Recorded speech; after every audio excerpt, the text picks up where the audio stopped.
ಆದರೆ ಈ ರ್ಯಾಪಿಡೋ ಸಂಸ್ಥೆ ಏನು ಮಾಡಿದೆ, ಒಂದಷ್ಟು ಚೇಲಾಗಳನ್ನ ಸೃಷ್ಟಿ ಮಾಡಿಬಿಟ್ಟಿದೆ.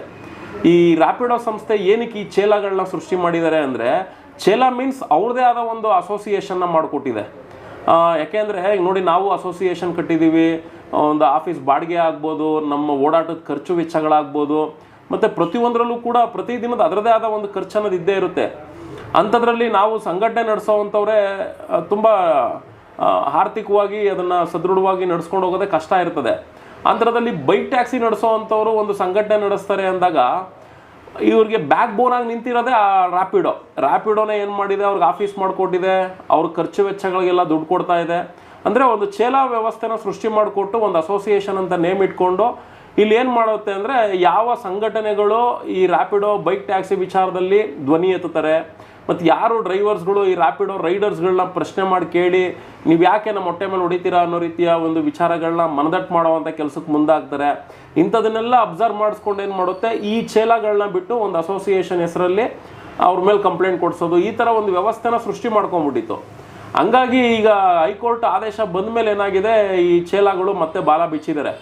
ಯಾವ ಥರ ಬಾಲ ಬಿಚ್ಚಿದ್ದಾರೆ ಅಂದರೆ, ಸರ್ಕಾರ ನಮಗೆ, ನಾವು ಮತ್ತು ಸರ್ಕಾರ ಅಂದರೆ ಈ ಬೈಕ್ ಟ್ಯಾಕ್ಸಿ ಅಸೋಸಿಯೇಷನ್ನು ಮತ್ತು ಸರ್ಕಾರ, ನಮ್ಮ ರಾಜ್ಯ ಸರ್ಕಾರ ಎರಡೂ ಏನೋ ತುಂಬ ಆತ್ಮೀಯವಾಗಿ ಸಭೆ ಮಾಡಿಸ್ಬಿಟ್ಟಿದ್ದೀವಿ, ನಾವು ಸರ್ಕಾರದ ಜೊತೆ ಬಾಂಧವ್ಯದಲ್ಲಿದ್ದೀವಿ ಅನ್ನೋ ರೀತಿಯಲ್ಲೆಲ್ಲ ಮೊನ್ನೆ ಯಾವುದೋ ಒಂದು ಸಾಮಾಜಿಕ ಜಾಲತಾಣದಲ್ಲಿ ಸ್ಟೇಟ್ಮೆಂಟ್ ಕೊಡ್ತಾನೆ ಆ ಅಸೋಸಿಯೇಷನ್ ಅಧ್ಯಕ್ಷ ಅನ್ನಿಸ್ಕೊಂಡ್ರು ಅಂತವನು.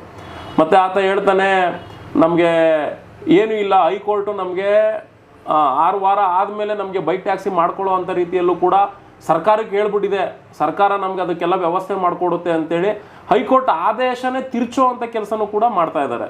ಹಂಗಾಗಿ ಅವ್ರು ಯಾವ ರೀತಿ ಸಾಮಾಜಿಕ ಜಾಲತಾಣದ ಮುಖಾಂತರ ಪಾಪ ರೈಡರ್ಗಳ ಅಮಾಯಕರು ಸರ್, ಈಗ ದುಡಿಮೆ ಎಲ್ಲೋ ಒಂದು ರೂಪಾಯಿ ಎಲ್ಲೋ ಒಂದು ಕಡೆ ದುಡಿಮೆಗೆ ದಾರಿ ಸಿಕ್ಕರೆ ಸಾಕಪ್ಪ ಅಂತ ನೋಡ್ತಾ ಇರ್ತಾರೆ. ಹಂಗಾಗಿ ಆ ವೈಟ್ ಬೋರ್ಡಲ್ಲಿ ಒಬ್ಬ ವ್ಯಕ್ತಿ ಇನ್ನೊಬ್ಬ ಪ್ಯಾಸೆಂಜರ್ನ ಕರ್ಕೊಂಡು ಹೋಗುವಂಥ ಸಂದರ್ಭದಲ್ಲಿ ಏನಾದರೂ ಪ್ರಾಣಹಾನಿ ಆಯಿತು ಅಂದರೆ ಖಂಡಿತ ಅದಕ್ಕೆ RC ಓನರ್ ಯಾರಿರ್ತಾನೆ, ಆ ವೈಟ್ ಬೋರ್ಡ್ RC ಓನರ್, ಅವನು ಸಫರ್ ಆಗ್ತಾನೆ, ಅವನು ಅಮಾಯಕ. ಆ ಅಮಾಯಕರುಗಳನ್ನ ದಿಕ್ತಪ್ಪಿಸುವಂಥ ಕೆಲಸ ಈ ರ್ಯಾಪಿಡೋ ಸಂಸ್ಥೆ ಈ ಚೇಲಾಗಳನ್ನ ಬಿಟ್ಟು ಮಾಡಿಸುವಂಥ ಕೆಲಸ ಎಲ್ಲ ಮಾಡ್ತಾಯಿತ್ತು.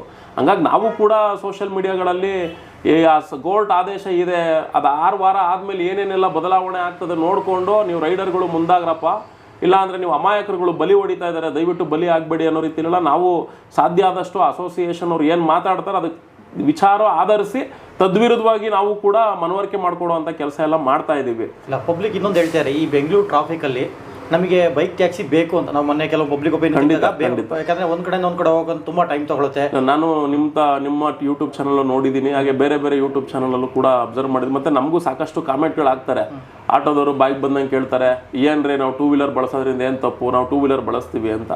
ಅಗ್ರಿ, ಬಳಸಬೇಡಿ ಅಂತ ನಾವು ಹೇಳ್ತಿಲ್ಲ, ಬಳಸಿ.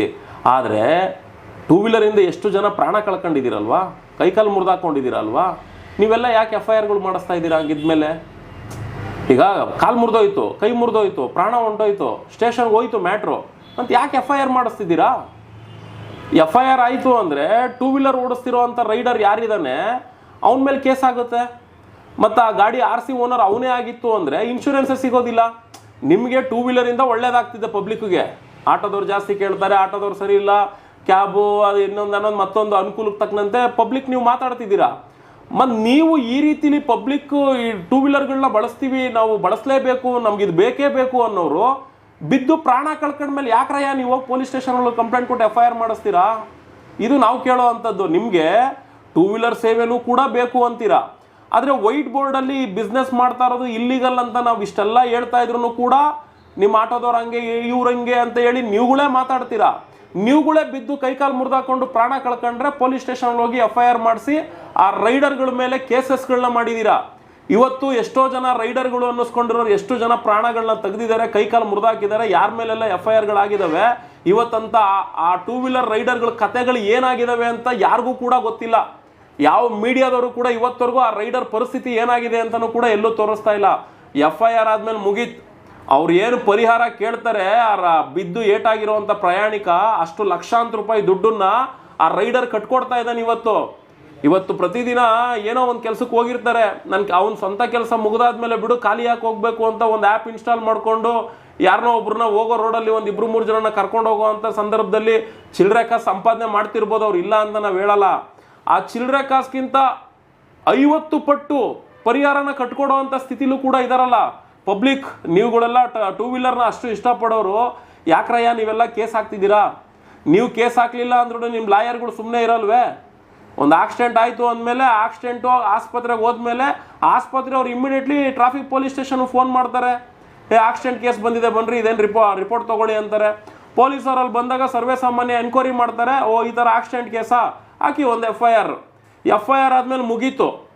ಇನ್ನು ಎಫ್ ಐ ಆರ್ ಆದಮೇಲೆ ಲಾಯರ್ಗಳು ಎಂಟ್ರಿ ಆಗ್ತಾರೆ, ಪ್ರಯಾಣಿಕರ ಕುಟುಂಬಕ್ಕೆ ಲಾಯರೇ ಹೇಳ್ಕೊಡ್ತಾರೆ, ನೋಡಿ ನೀವು ಯೋಚನೆ ಮಾಡಬೇಡಿ, ಅದು ಟೂ ವೀಲರು, ಅದು ವೈಟ್ ಬೋರ್ಡು, ಅವ್ರ ಮೇಲೂ ಕೇಸ್ ಹಾಕೋಣ, ನಿಮ್ಗಿಷ್ಟು ಪರಿಹಾರ ಕೊಡಿಸ್ಕೊಡ್ತೀನಿ, ನನಗೆ ಅಷ್ಟರಲ್ಲಿ ಕಮಿಷನ್ ಇಷ್ಟು ಕೊಟ್ಬಿಡಿ ಅಂತೇಳಿ ಲಾಯರು ಕೂಡ ಇದರಲ್ಲಿ ಕಮಿಷನ್ ತಿನ್ನೋ ಆಸೆಗೋಸ್ಕರ ಟೂ ವೀಲರ್ ರೈಡರ್ಗಳ ಮೇಲೆ ಕೇಸಸ್ಗಳನ್ನ ಹಾಕಿ ಆ ಇನ್ಶೂರೆನ್ಸ್ ಕ್ಲೈಮ್ ಆಗಲ್ಲ ಅಂತ ಗೊತ್ತಾದ್ರೂ ಆ ಅಮಾಯಕ ರೈಡರ್ಗಳನ್ನ ಹಣನ ಪ್ರಯಾಣಿಕರುಗಳು ಸಿಗೋ ಅಂಥ ರೀತಿಯ ಒಂದು ವ್ಯವಸ್ಥೆಗೆ ಕಮಿಷನ್ ರೂಪದಲ್ಲಿ ಇಲ್ಲಿ ಲಾಯರ್ಗಳು ಕೂಡ ಎಲ್ಲ ಇನ್ವಾಲ್ವ್ ಆಗಿಬಿಟ್ಟಿದಾರಲ್ಲ. ಹಿಂಗಿದ್ಮೇಲೆ ಪಬ್ಲಿಕ್ಕು ಕೂಡ ನೀವು ಅನುಕೂಲ ಆಗೋವರೆಗೂ ಟೂ ವೀಲರ್ ರೈಡರ್ ಓಕೆ, ಅಲ್ಲಿಂದ ಬಿದ್ದಾದ್ಮೇಲೆ ಅವನ ಜೀವನ ಕೂಡ ನೀವು ತೆಗಿತಾ ಇದ್ದೀರಾ.